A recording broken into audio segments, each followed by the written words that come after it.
শ্ৰোতা নহলে তুমি কোনোদিন বক্তা হ'ব নোৱাৰিবা।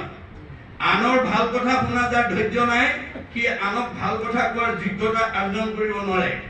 মোত বিনে চিত্ত আন দেৱত নেদন্ত, মোত বিনে আন দেৱতাত মনোযোগ নিদিবা। কাৰণ ব্ৰহ্মা আদি কৰি জীৱ জগতৰ ৰাম ৰাম ৰাম ৰাম ৰাম মায়া সজ্জা মাজে আশ্ৰয় ঘুমতি যায়।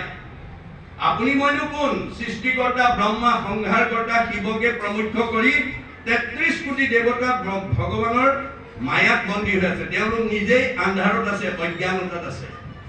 আন্ধাৰত থকা দেৱতাৰ কাষত আশ্ৰয় ললে কোনোবাই পোহৰ পাব নেকি?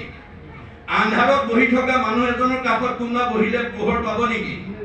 ভগৱানে কৈছে যে মাং প্ৰপদন্তে মায়ামেতম তৰংকিতে, মই পোহৰ, মোৰ কাষলৈ আহা, মোৰ আশ্ৰয় লোৱা। মোৰ আশ্ৰয় বিনা তুমি মায়াৰ হাত সাৰিব নোৱাৰিবা।